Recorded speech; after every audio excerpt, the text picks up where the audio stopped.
Oh no! Bakit iya? Ha? Narinig yung ano? Usapan. Nino? Ni mama. Na ano? Alis ako? Ha? Gusto ka sumama? Hindi ka pwede sumama. Oh Pupunta no! si Papa dun sa ano, sa mga dog shelter. Oo, tutulong tayo ulit. 'Di ba?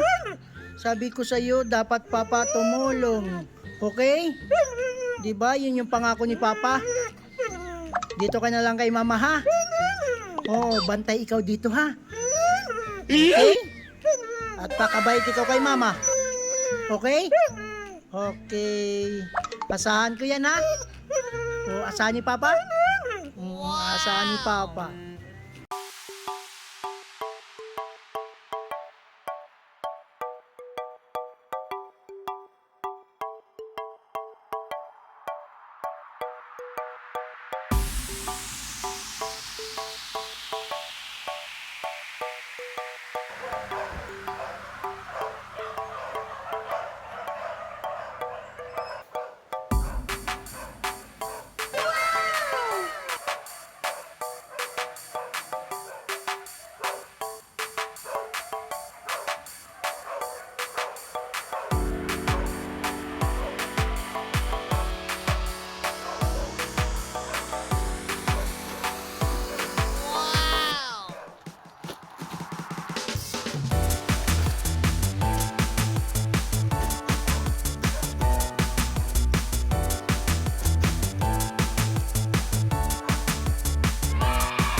Mga itong shelter na to, kailan to na ganyan nag-umpisa?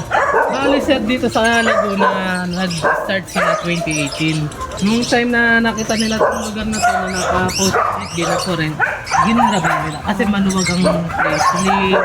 Hindi katulad sa Caloocan na napakalit na espasyo. Mayroong alaga si Puerto Eh dito, nakakatakbo sila. Yung mga naka-cage naman, yan yung mga hindi okay sa tao. Kaya naka-cage. Para maiwasan din, lalo pag kami bisita, maiwasan yung disgrasya. Kasi pagka gano'n nangyari, madadala yung bisita. Hindi na babalik. Yun ang purpose ng shelter. Hindi siya yung para tumanggap na mga kinukuha ng city.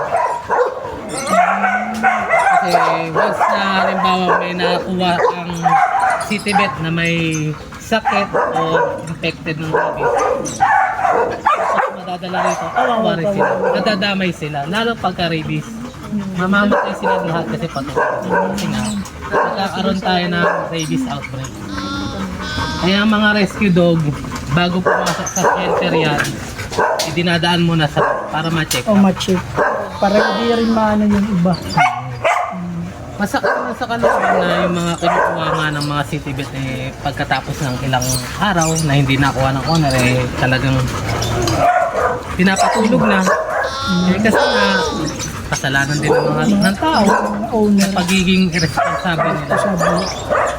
Saka sir, yung ano pala, yung bigay namin sa, makatulong Malaking dito tulong, sir. na ano yung gutom ng mga ano natin, yung napabayaang mga or babies. Saka ito mga kateyo, mga kateyo, the more sa bumibili ng mga Dr. Pooch, Chief Chew, saka Play Pets, para na rin kayong nakatulong sa mga stray dogs na katulad nito, sa mga shelter.